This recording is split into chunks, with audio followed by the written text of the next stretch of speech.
I don't even know if it's possible to pull a rib or an intercostal muscle during deadlifting. But that's what I feel right now. I was doing deficit deadlifts and I don't know, I think it was around 180 or something. I started feeling, I don't know, like a right chest muscle, not a pec underneath it, kind of like an intercostal. It's not that it's pulled, but I feel like almost like it's sore. It never happened to me before. I remember back in the day when I was doing a lot of running for basketball, you know, you'd go for like a 10K run or whatever, and you try to push the pace, or you're kind of running up the sand dunes or something like this. You're breathing so heavily that you would get like sore intercostals, like, you know, the accessory breathing muscles that are, you know, associated with like, you know, hard breathing. I remember that. But this is really weird. Like, you know, one of the intercostals, I guess, it's actually like a, I don't know, I'm feeling it right now. It's actually quite developed. I don't know. It's not the abs. Maybe it's like the obliques. Maybe it's the obliques actually, now that I'm thinking about it. Anyway, like it's not painful, but I definitely feel it. Man, these deficit deadlifts, man. Today I'll try to push them a little bit further. Obviously, I'm off a night shift and whatnot. I haven't eaten in like 12 hours and something like this, but that doesn't usually stop me from having a good workout. I've kind of conditioned myself to operate, you know, fasted, if you will, in, you know, not much sleep. You know, I felt quite good, you know, flat, you know, compared to normal, but feeling not too bad. But these deficit deadlifts, man, they have you feeling like you're pulling for days. It feels like it's never ending rep.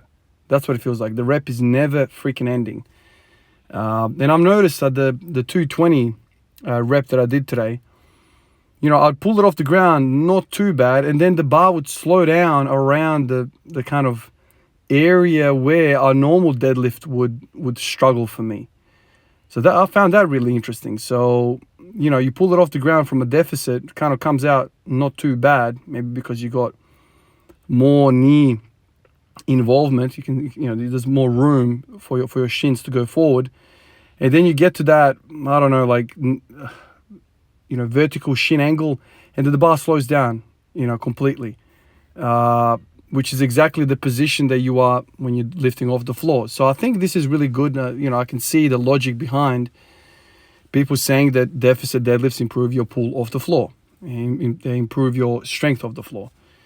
I'm going to work with it. You know, I'm kind of being mindful of hip flexor pain. That's something that I've spoken about and something that I've experienced back in the day. Not back in the day, I think it was even this year when I was working with deficit deadlifts, although I was working with a bigger deficit. I think I was doing like 2 blocks, so 3.5 inches, 3 inches, something like that, which, you know, it's maybe it's a bit too much. I remember the bar would basically, you know, my foot will be right next to the bar. You know, maybe that's too much. Maybe I can progress to that eventually as I get stronger. But, you know, jumping to too much of a deficit too early, I think will harm you because you're not ready.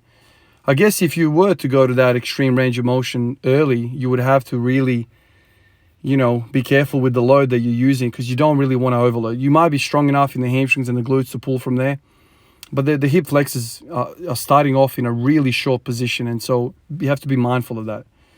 I just find it really interesting how even a small change or range of motion, a small tweak, you know, of a lift completely just changes the way you feel. You know, that little bit of extra range of motion has me bracing for that little bit extra time, which basically, you know, is hitting the hell out of my core. The obliques, you know, man, I would never feel obliques like that. The only time I would feel obliques if I'm doing like a set of 10 or like a set of 20 with the deadlifts, which is not very often that I'm doing that. But I guess this time under tension increases with the deficit pull, and man, it just feels like you are there for days. That 220, like, I don't think I've ever done a deadlift that slow. You know, like I got off and I'm like, oh yeah, no worries. And then I'm like, man, I've been pulling for a little while now and I'm not even at the knees. And then you kind of have to stay with it, continue to hold your breath, continue to brace. And then finally you get there and it's like, damn, my blood pressure was like 5,000 during that, you know, whole rep. So it's a different beast. So that little bit of extra attention that your lats, your core, your breathing, your diaphragm, like everything needs to get locked up for that little extra time. I guess if you go back to the normal deadlift, you're gonna feel like a holiday because it's just a brief lift. You know what I mean? Like it's not, it doesn't last long. But other than that, I'm feeling a little bit of maybe hamstrings, and just mostly like the obliques, and also just the bracing. It's such a long time to pull the damn bar. But I think I like how it feels. So obviously, you know, I can't be doing 3 sets of 3 at 200 every single day. You know, this is something that I've spoken about at length, about me at least, doing heaps of volume in pulling. It's just so damn taxing. You know, for me, squatting is a lot better, you know, to deal with than deadlifting. So I have to be mindful of that. I guess I pushed pretty hard today, but everything else, I didn't really do anything else. So I did the deficit deadlifts. I went to front squats, which felt horrible. You know, I barely got that 140 up. You'll see today. It was a very, very slow lift. I basically had spent my back muscles, my erectors, and I couldn't even hold the freaking position. So I was absolutely smashed with that 140 front squat. And that's basically the session. You know, the whole thing was an hour. You know, I slept for about 6 or 7 hours today after night duty. I got up like 4 or 5 times, you know, to go to the toilet. So the quality of sleep of that is just basically, you know, crap. But, you know, I still managed to kind of lay around in the bed a little while. Got up, spent an hour here. And then tomorrow I'll get back, you know, to like a daytime routine. I hope, you know, I can sleep tonight and get back to it. But at this stage, what I'm thinking about is doing deficit deadlifts every other day and then focusing more on those Cossack squats in the in-between days. So that's kind of the setup right now. I'm still not going to do high rep front squats. I still am bringing up crap in the chest, whatever. I still don't feel 100%.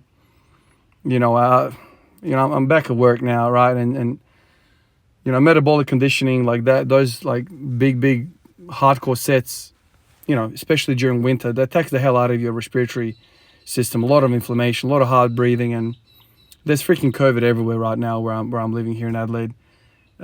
Cases are blowing up again, and so I have to be mindful of those environmental factors as well. I can't just be killing myself in the gym and going into a night shift where there's like 50 million people with COVID. So I have to be mindful of the immune system. I have to be mindful of, you know, all the other factors that are involved in living.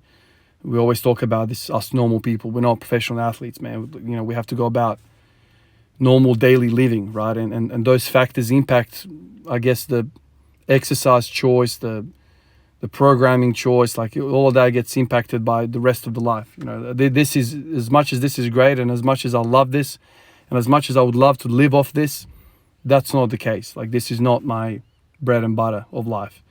It's just unfortunate because I really want to get back to high rep squatting.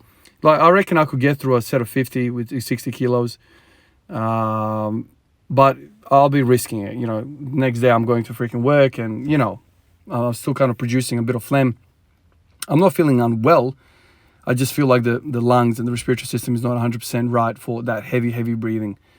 So that's where I'm at right now. I'm going to do deficit deadlifts on these days, exploring that idea that I'm weak off the floor, exploring that idea that, you know, I'll go weak on the deadlift because I went away from a stiff barbell.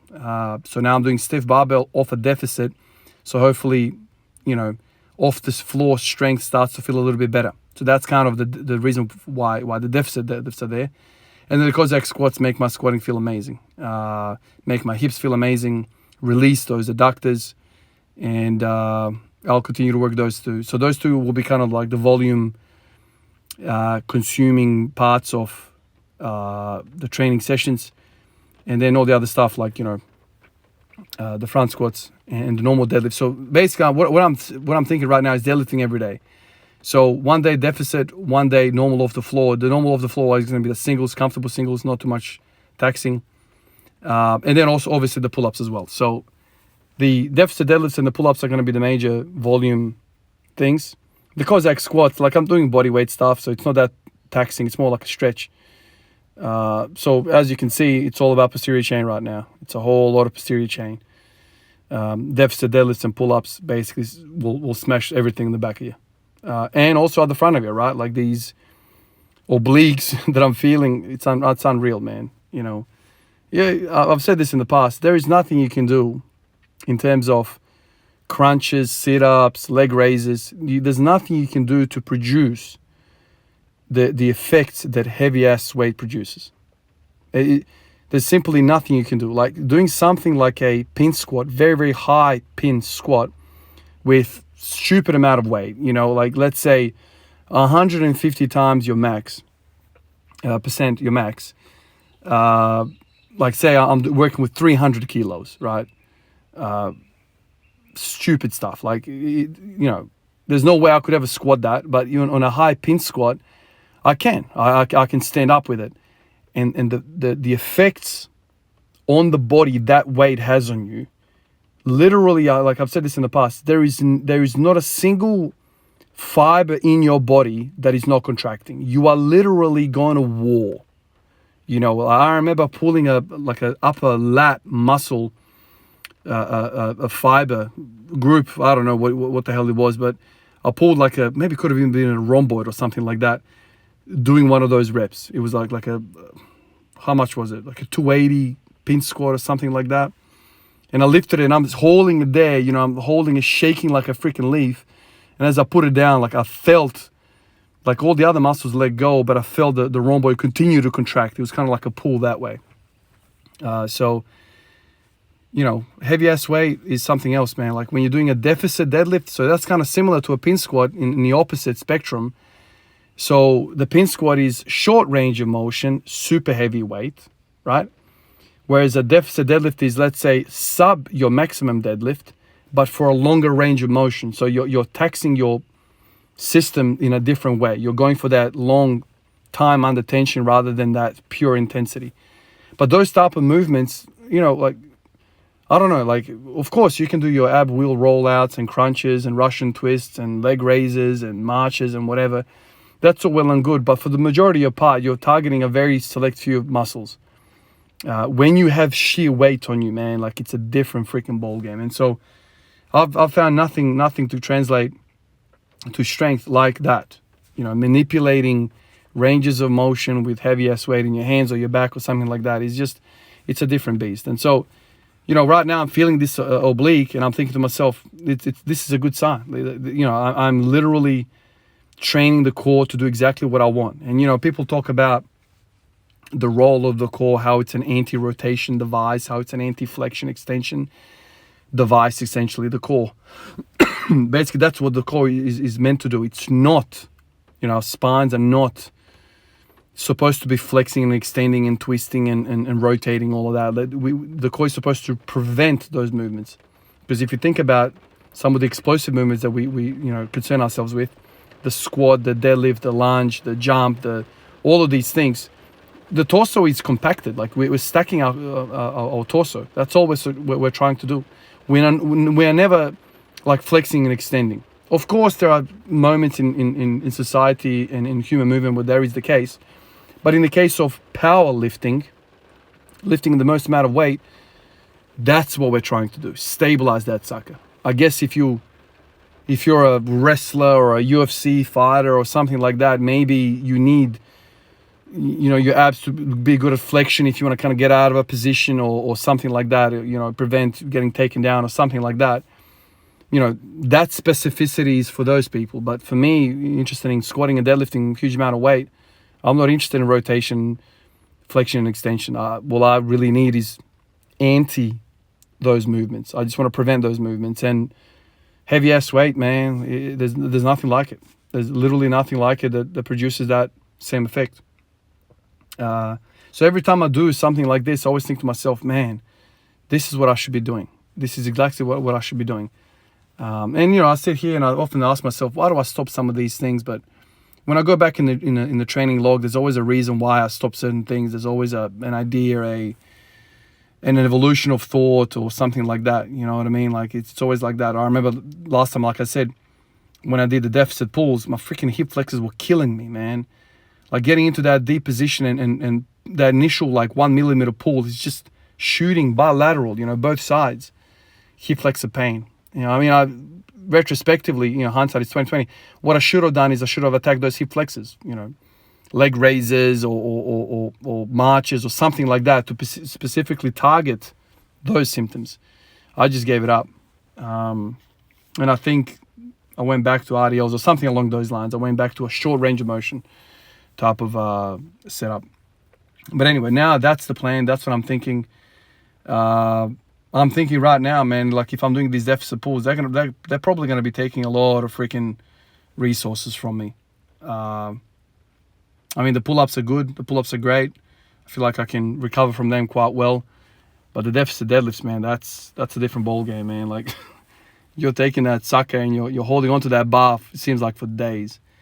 But it's good, you know, and especially when I can't do something that this is number one on my list, which is high rep squatting. I can't do that. I think the deficit pulls is a really good alternative, you know, to kind of targeting another aspect of my goals, which is that, you know, deadlift plateau that I'm freaking in. So I'll do that. So essentially, my plan is to do heaps of volume in the front and back squat to get my squats going, and to do a whole lot of deficit pulling to get my deadlift going. That's basically it. So squat and deadlift, high reps, squats and deficit deadlifts. That's kind of the idea right now. I have a fella I want to mention in this video. I apologize in advance if I absolutely butcher the hell out of your name here. Rafi Chilingarian, fella, the latest guy on the latest name on the Patreon list. Really appreciate you, man. Like I say to everyone that comes on, it's greatly appreciated, man. Like I can't believe that we're filling out a 5th page on the Patreon list. So that's a freaking blessing. So thank you for coming on. Thank you for the support. Like everyone else on the Patreon list, also the comments and Instagram. I feel like a broken record, but I can't accept support like this and not mention people and not, you know, thank people. I can't go to sleep tonight without doing that. So I know it gets boring for regular listeners, but I have to do it. Anyway, guys, appreciate you all, and I'll catch you guys in the next one. Peace out.